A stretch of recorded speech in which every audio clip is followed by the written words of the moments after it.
요즘에 여론이 몰아지고 있죠?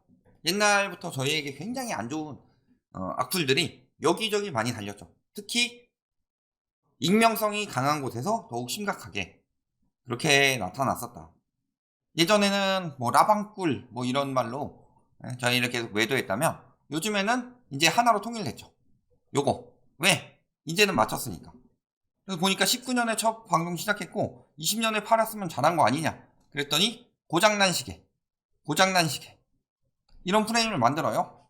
고장난 시계가 맞는 이유는 뭐죠? 예를 들어 1시에 고장이 났어요. 1시에 고장이 났어요. 그랬을 때 두 번 맞는 거는 지나가다가 어쩌다가 딱 1시 정각이 됐을 때 잠깐 1초 맞고 끝나는 거죠. 그러면은 그런 고장난 시계 이야기를 하기 위해서는 저희가 떨어진다 요 말만 하고 나머지가 다 틀렸다. 이런 방법으로 떨어진다. 아니요, 그냥 떨어지기만 했는데 너네 생각이랑은 다르게 떨어졌는데요. 이런 사태들이 벌어져서 떨어진다. 아니요, 너네가 이야기한 거랑 다르게 떨어져 있는데요. 그런 게 돼야 되는데 그렇지 않죠. 사실 보면은 늘 말씀드리지만 부동산 같은 경우는 황금성이 낮기 때문에요. 굉장히 길게 먼저 봐야 돼요. 그래서 주식 업계에서 팔라고 그러는데 부동산이야말로 업계에서 팔아야 돼요. 그래서 저희가 이야기하는 내용들이 틀렸는지 맞는지 이걸 봐야 되겠죠. 저희가 2021년에 그런 이야기 했죠. 22년 기준금리 3% 이상으로 폭등한다. 다른 데들 다 2%대 이야기했죠. 기사 읽어가면서. 근데 3%대 우리 말고 예측한 데 있어요? 작년에? 이 영상이 아마 올라갈 때는 재작년이 되겠지만 또 과잉 유동성으로 거품이 쌓였다. 자산 거품이 쌓였기 때문에 뭐부터 빠진다고 그랬어요? 주식, 코인 빠지고 부동산이 천천히 빠질 것이다. 그대로 흘러가고 있죠. 특히 코인 같은 경우 뭐 이야기할 때 뭐라 그랬어요? 뭐 너네가 뭐 블록체인 기술을 아냐 뭐 어쩌냐 막 하면서 이야기했는데 블록체인 기술을 알든 모르든 그게 중요한 게 아니에요. 코인의 핵심은 뭐예요? 코인은 생산성이 없다고 그랬죠.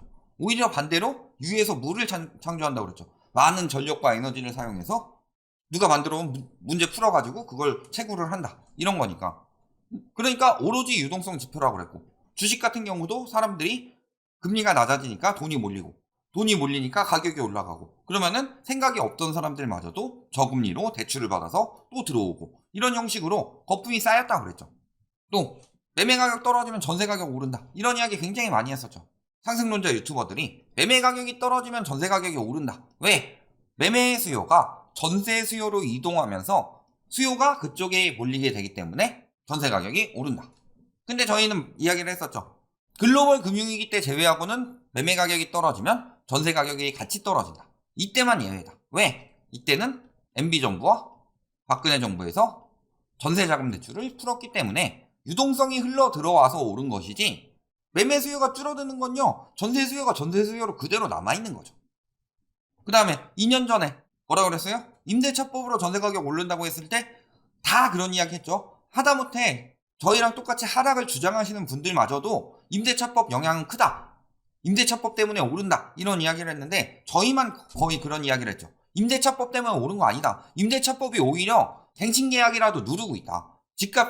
전세 가격이 올라가는 이유는 저금리 때문이다. 그러니까 금리가 올라가면 전세 가격 붕괴될 것이다. 저희만 이렇게 주장했었죠, 거의. 이거 맞았죠? 또 뭐 금리 인상으로 전세 수요가 월세 수요로 간다. 그래서 월세 수요가 늘어나니까 월세가 오른다. 월세 대란이 난다. 이런 이야기 했을 때도 저희가 뭐라고 그랬어요? 말 같지도 않은 소리 하지 마라. 전세 가격이 떨어지는데 월세 가격이 어떻게 올라갈 수가 있냐. 서로 대체해가지고 하는 건데 한쪽이 떨어지면 나머지 한쪽도 같이 떨어질 수밖에 없다고 그랬죠. 그래서 월세도 전세 따라간다. 지금 월세 하락세로 바뀌었죠. 그 다음에 공급 부족으로 집값 오른다는 이야기. 요거는 많은 분들이 주장하셨고요. 저희처럼 주장하신 분들도 많았죠. 공급 부족은 거짓이다. 그 다음에 미국보다 낮은 금리는 환율 폭등을 불러올 수 있다. 이것도 뭐 지금은 좀 떨어졌지만 환율 폭등한다고 그랬었죠. 얼마까지 갔어요? 1,400원대까지 갔었죠. 이번에 열심히 스무징해서 눌러놓고 그 다음에 뭐 중국 경기 그 영향 받으면서 조금 살아났는데요. 미국보다 계속 낮은 금리 있고 장기간 유지되면은 환율 다시 칠 수 있습니다. 그 다음에 뭐라고 그랬어요? 규제는 집값 하락 요인이라고 그랬죠. 규제 때문에 집값 올랐다는 거 다 거짓이다. 규제가 그나마 눌러놔서 더 폭등할 거 막은 거다. 그러니까 이제 와서 그 상승론자들 전문가라는 작자들 다 뭐라 그랬어요? 규제 완화하니까 집값 오를 것. 규제하면 집값 오른다고 했고 완화하면 집값 오른대요. 말 바꿨죠 다들. 근데 저희는 예전부터 일관되게 이야기를 했습니다. 규제는 집값 하락 요인이다. 그래서 윤석열 정부에서 규제를 푸는 것은 하락폭을 멈추거나 아니면 상승으로 바꾸기 위해서 하는 정책들이다. 또 2030 영끌족 사라고 이야기할 때 이들이 사는 동안에 다주택자들이 팔아서 차익을 남겼다. 이런 이야기 했었죠. 그런데 뭐라고 그랬어요? 막 나도 사고 있습니다. 집값 계속 오를 겁니다. 다들 그렇게 생각하고 있습니다. 작년에 기사 떴었죠. 2030 무주택자들이 내 집 마련하는 동안 올해 뜬 기사 중에 4050 다주택자들은 팔아서 현금화했다. 그래서 시중 부동자금, 즉 그 당시에 시중 부동자금 중에서 뭐 요구불 예금 이런 것들이 늘어나는 이유가 뭐였어요? 예금에 넣어놓자니 이자가 너무 적어서 어딘가는 투자를 하고 싶은데 투자할 만한 곳들이 마땅치 않더라. 부자들이 봤을 때는 부동산도 꽉 찼고 그렇다고 주식 들어가기에도 주식도 심각하고 코인은 매우 위험하고 그러니까 다들 어디다 투자할지 몰라서 현금으로 가지고 있는 거다. 이렇게 이야기를 했었죠. 그런데 확 줄어들지 않는 이유는요. 그렇다고 해서 그들이 막 포트폴리오를 이렇게 짜놨는데 갑자기 막 부동산 다 팔고 저기 뭐 코인 다 팔고 주식 다 팔고 예금에 올인 이렇게는 안 해요. 분산 투자를 하죠. 그렇기 때문에 크게 차이가 나지 않았지만 그래도 현금 비중을 늘려가고 있었다. 이 이야기들 봤을 때 요 중에서 틀린 거 있어요? 환율이 지금 조금 떨어졌다. 이 정도 말고는 틀린 거 없죠. 이때도 1,400원까지 올라갔었죠. 그렇다. 그러니까요. 저런 이야기를 하는 사람들을 보면은 방송을 안 보고서 저기는 그냥 떨어진다는 이야기만 하는구나.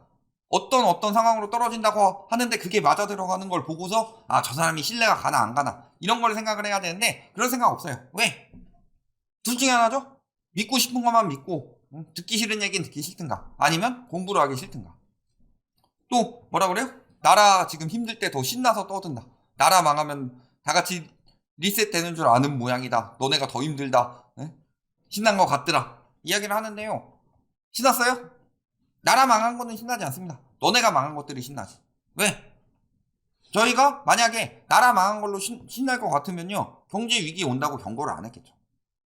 저기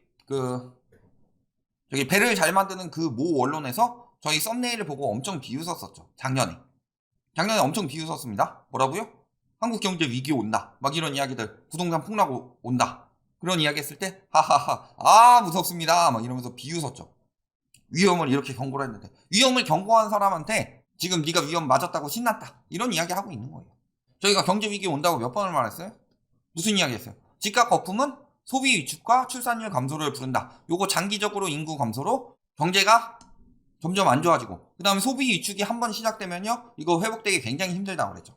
또 1인 가구 증가. 1인 가구 증가가 뭐 가구수 증가로 뭐 좋다. 이런 이야기 했는데 1인 가구 증가는요. 진짜로 인구가 감소한다는 소리예요. 왜냐? 결혼을 안 했으니까 1인 가구가 되는 거죠. 그렇잖아요. 그러면은 지금은 가구수가 증가할 테지만 나중에 더 급격한 인구 감소와 가구 감소를 불러올 수 있다는 이야기죠. 또 유동성 과잉으로 비용 상승 인플레이션 온다. 저희가 이야기를 했죠. 인플레이션이 오는데 상승론자라는 작자들 인플레이션 오면은 실물 가치인 부동산 가격이 올라간다 이딴 이야기 했는데 저희가 그때 이 이야기 했죠. 비용 상승 인플레이션이라는 게 있다. 그래서 인플레이션은 두 가지가 있는데 수요 견인이랑 그 다음에 비용 상승 인플레이션이 있는데 수요 견인 인플레이션은 진짜로 다들 살기 좋아져서 물가가 올라가는 것이기 때문에 그런 상황에서는 경제 위기도 아니고 자산 가치도 상승할 수 있지만 비용 상승 인플레이션은 그냥 돈 풀어서 유동성 과잉으로 생겨난 것이기 때문에 이 인플레이션이 오게 되면은 굉장히 힘들어질 것이다. 스태그플레이션이 올 수 있다. 이런 이야기 했었죠. 또 그대로 다 오고 있어요. 중국은 이미 부동산 붕괴로 나라 휘청이고 있다. 우리나라 그렇게 되지 않게 막아야 된다. 중국 지금 무너지는 거 봐라. 가계부채 세계 최고 수준이다. 거기에 숨겨진 가계부채 이야기했죠. 전세, 보증금. 그 다음에 뭐 이런 것들 있죠. 뭐 기업 대출로 취급을 받는데 이제 법인 대출, 부동산 법인 대출. 또 뭐예요? 사업자 대출을 받았는데 이거를 몰래 빼돌려서 내 집 마련이나 뭐 집 갭투기 하는데 썼다든지 이런 것들 다 더하면은 GDP 대비 200%가 넘는다고 그랬죠. 이 수치까지는 나중에 이제 다른 분이 말씀해 주셔서 저희가 그 자료를 토대로 이야기를 했지만 이런 것들 특히 전세 보증금이나 이런 숨겨진 가계부채까지 합치면 우리나라 부채는 굉장히 위험한 수준이다. 어느 정도 수준이냐? 서브프라임 터지기 전의 미국보다 우리나라의 가계부채가 압도적으로 높을 만큼 위험한 수준이다. 이만큼 부채 총량이 커지면은 금리 민감도가 높아진다. 자, 1억 빌린 사람이랑 10억 빌린 사람이랑요 10%고 1%라고 했을 때 똑같이 1,000만 원씩 이자가 나가는데 여기서 금리가 1%씩 올라간다고 하면요 여기는 100만 원이 늘지만 여기는 1,000만 원이 늘기 때문에 금리 민감도가 훨씬 더 높다. 가계부채가 클수록. 그래서 저금리로 가계부채가 엄청나게 늘어났다. 그러면 금리는 금방 올라갈 수밖에 없는데 이거는 코로나로 인한 저금리는 금방 올릴 수밖에 없는 상황이죠. 그런데 가계부채 총량은 엄청나게 늘어나서 이런 상황이 온다. 매우 위험해진다. 예전에 0.25 올린 거랑 지금의 0.25 올린 것은 차원이 다르다. 그래서 경제가 굉장히 위험해질 수 있다. 이거 다 경고했어요. 신나서 이야기하는 거예요. 만약에 그냥 이 이야기 하는데 웃지 않고 맨날 심각하게 제가 말한 대로 경제 위기가 왔습니다. 정말 힘듭니다. 다 같이 너무 힘듭니다. 네. 그럼 또 부정적이라고 뭐라고 할 거잖아. 사람은요 꼬투리 잡으려면은 얼마든지 잡을 수 있다. 그러니까요 저런 인간들이 방송을 안 보는 게 티가 난다라는 게 딱 보면 요거죠. 아까 뭐라 그래요? 6년 넘게 지나서 윤석열 들어오고 나서야 저희 늘 말씀드리지만 19년 2월에 시작했어요. 그 증거로요. 자, 커뮤니티 글은 뭐 수정한다든가 할 수 있다고 칩시다. 그런데 뭐 수정하면 뜨지만 저기 일만 찍었을 때도 수정 따로 안 했고요. 시작했는데 많은 분들이 좀 봐주셔가지고 운 좋게 저희가 2주 만에 구독자 1만 달성했다고 당시에 19년에 있는 대구 지역 분석 영상에 저희 2주 만에 1만 달성했다고 너무 감사드립니다 라는 도입 멘트가 들어가 있어요. 6년이니까 지금 따지면 그때는 이미 2년이 넘은 상황이겠네요. 2년 넘게 했다가 1만 넘었는데 2주 만에 했습니다 라고 하면은 그 전에 구독하신 분들은 시작부터 어디서 구라질이요 하면서 다 그만뒀겠죠. 다 떨어져 나갔겠죠. 그 다음에 또 6년. 그 다음에 또 뭐라고 그래요? 집 사래요. 집 사라고 하다니. 자, 왜 갑자기 집을 사라는 이야기가 나왔을까요? 썸네일을 그런 형식으로 올렸죠. 그래서 내용은 뭐였어요? 지금 집 사라는 인간들 말 같지도 않은 소리 하는 거다. 그러면서 하나하나 이야기를 해줬죠. 그런데 썸네일만 보고 내용을 안 본다는 거예요. 그래 놓고서 알지도 못하면서 까는 거죠. 그러면 예시예요. 제가 정말 그런 게 아니라 정말 좋아하는 배우인데 그냥 최민식이란 배우가 싫어요. 그래가지고 최민식이 연기 더럽게 못해 하면서 맨날 까고 다녀요.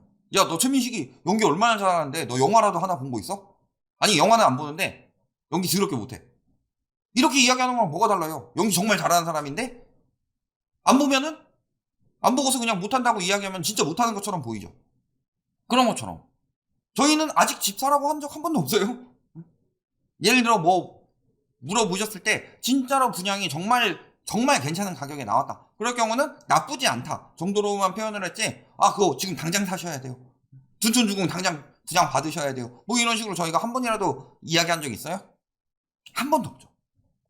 그러니까 보지도 않는 인간들이 저렇게 떠든 거다. 그게 무식하면 용감한 거예요. 무식하면 용감하다가 괜히 어려운 말이 아니에요. 알지도 못하니까 저런 이야기들이 나오는 거지. 왜 저렇게 부들부들 대요? 요거예요, 요거 딱 요 상황인 사람들 플러스 아니면 투기했다가 폭망한 사람들, 고점에 물린 사람들, 더 비싸게 팔고 싶은데 못 판 사람들 다 이렇다는 거 아니에요? 이런 사람들 중에 일부가 계속 악플을 다는 거죠. 너 때문에 떨어진 것 같다고. 그렇게 생각을 하니까. 그렇잖아요. 그래서 예전부터 거짓말들은 저희에 대해서는 굉장히 많이 했어요. 저희는 뭐 누구처럼 고소하지 않는다 뿐이지 항상 해명을 이야기를 하죠. 어떤 이야기들이 많이 있었어요? 유튜브 수익으로 집 샀다는 이야기는 너무 많이 들었죠. 올림픽 선수촌 이거 아직도 믿는 사람들이 있습니다. 올림픽 선수촌은 유튜브 수익으로요 올림픽 선수촌 못 사요.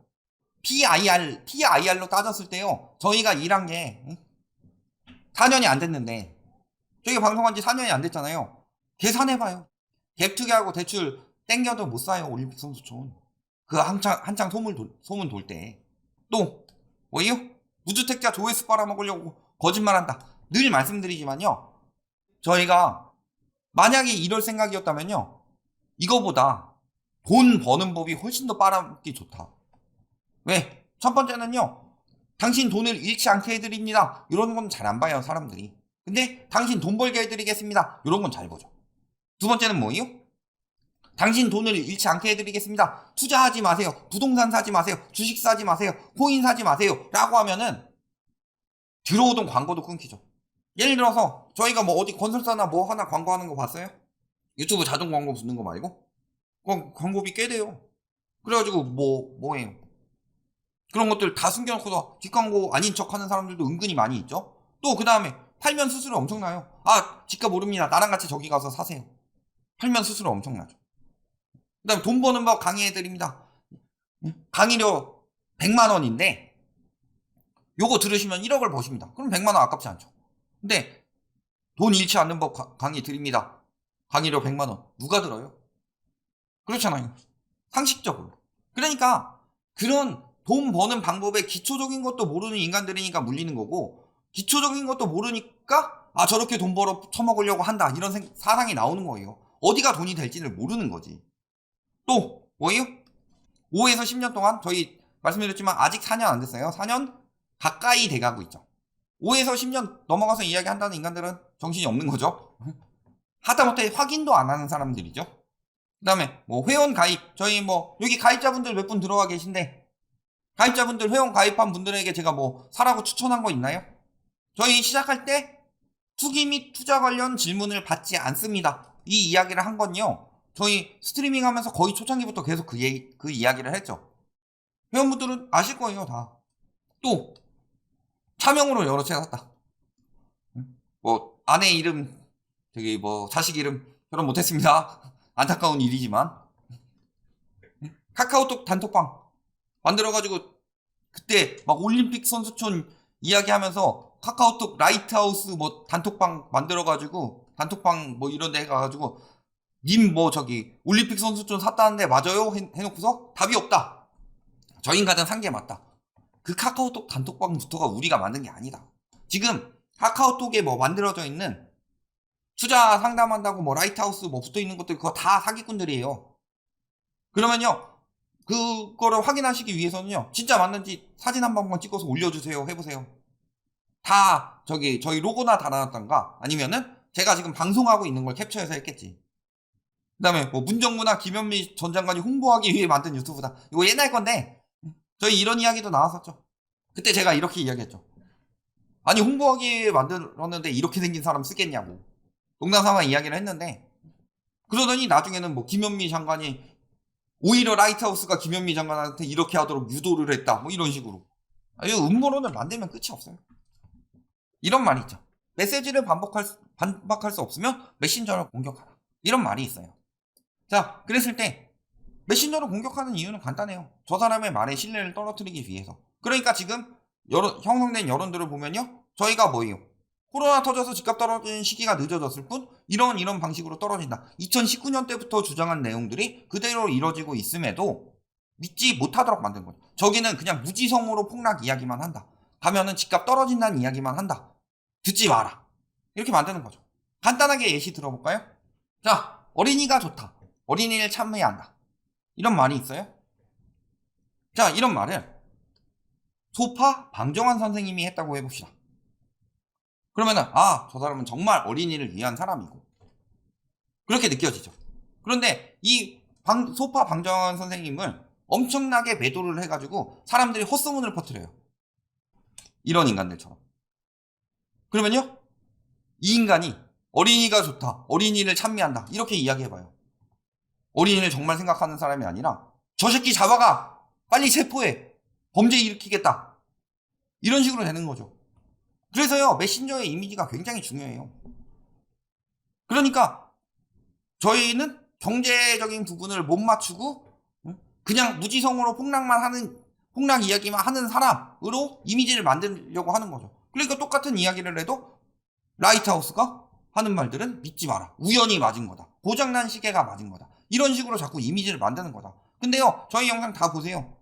어떤 분 계셨는데 지금 저희 영상 옛날 거부터 보시면서 댓글 달아주고 계신데, 만약에 예전 영상들이 다 틀려가지고 하면은 이 인간은 이제 와서 말 바꾼 인간이구나, 예전부터 다 틀린 이야기 했었구나 하고 지금 좀 구독 안 합니다 하고 떨어져 나가셨겠죠. 이현사님이라고 그 댓글 저희 보고 있는데 옛날 영상부터 계속 달아주고 계세요.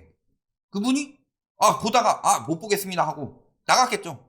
이 인간 계속 들리고 말 바뀌었구나. 예전에 헛소리만 했다가 이번에 맞으니까 운 좋게 맞는 이야기처럼 들리는구나. 이렇게 하고 나가셨겠죠. 근데 계속 댓글을 달아주세요. 예전에도 이런 얘기 하셨네요 하면서. 그러니까 간단한 거예요. 이런 유명한 말이 있습니다. 선동은 한 문장으로 가능하지만 라이트하우스는 10년 전부터 무지성으로 하락을 조장한다. 그러면서 지는 올림픽 선수촌을 사고 차명으로 딴 데로 다 돌렸다. 이런 선동은 한 문장으로 가능해요? 이를 반박하기 위해서는 수십 쪽의 문서와 증거가 필요하다. 수십 개의 영상과 이야기를 하더라도요. 그런 일 없다고 커뮤니티 글을 올리더라도요. 반박하고 있으면 이미 사람들은 선동되어 있다. 이런 말 누가 해요? 괴벨스. 괴벨스 같은 인간들이다. 왜? 어디서? 근데 듣고 나서는 선동을 못하니까 듣지도 않고 선동을 하는 거죠. 자, 그러면은 고장난 시계론에서만 한 가지만 이야기를 할게요. 자, 사자가 있어요. 딱 봤을 때 되게 위험해 보이죠. 요 근처에 알짱내면 안 될 것 같죠. 그래서 저희가 한 이야기는 지극히 당연한 이야기였어요. 뭐라 그래요? 사자는 위험하다. 그러니까 뭐라 그래요? 내가 사자 옆에 가가지고 고기 뺏어 먹어봤는데 안 위험해. 그러니까 사자 무섭다고 해서 다들 안 들어가고 있을 때 나는 옆에 가서 고기 먹는 엄청난 이익을 남기고 있어. 아니, 사자는 위험하다니까? 사자 엄청 위험해. 야, 오늘 갔는데 어제는 무서워가지고 네가 하도 무섭다고 해서 1인분밖에 못 뺏어 먹었는데 오늘은 내가 배 터지게 가서 고기 먹고 와도 걔가 잡아놓은 고기 내가 배 터지게 먹고 와도 물지도 않더라. 아니, 너 그러다 큰일 난다니까? 계속 경고를 하죠? 오늘도 더 먹어야지? 하면서 또 간 거예요. 사자 옆에 있으면 개이득이다. 사자는 하나도 안 무섭다. 그리고 물렸죠. 그래서 뭐라 그래요? 야, 너네 물렸잖아. 라고 이야기를 하고 있어요. 지금 딱 이 상황이죠. 그랬을 때 뭐라 그래요? 야, 네가 경고했는데 그대로 이뤄지니까 신났지? 경제 위기 오니까 신났지? 응? 경제 위기 왔다고 신나가지고 방송하고 있지? 이 이야기 하는 거예요. 야, 내가 물린다고 가지 말라고 계속 이야기를 했는데 네가 얘기한 대로 이루어졌으니까 신났다. 이런 식으로 이야기하는 거예요. 또 그 다음에 뭐예요? 인디언 기후제처럼 계속 위험하다고 하다가 물렸네? 너는 고장난 시계다. 사자가 위험한 건 누구나 알죠. 그래서 부동산 시장이요. 사자 옆에 있는 상황인지 아니면 강아지 옆에 있는 상황인지는 모든 것들이 들어지고 있어요. 예를 들어 뭐 부채라든가 여러 가지 문제들이 있죠. 그런데 지금 누가 봐도 사자인데 가가지고 계속 앞에서 알짱알짱 대고 있다가 물린 거예요. 그래갖고서 사자가 위험하다고 이야기한 거는 고장난 시계처럼 어쩌다 맞춘 거다. 이 이야기다. 저런 말들에 선동돼서 영끌한 사람들이 엄청나게 많기 때문이죠. 자, 이건 인정할게요. 다만 모든 악플은 그래서 저희는 다 반박을 했지만 이건 인정할게요.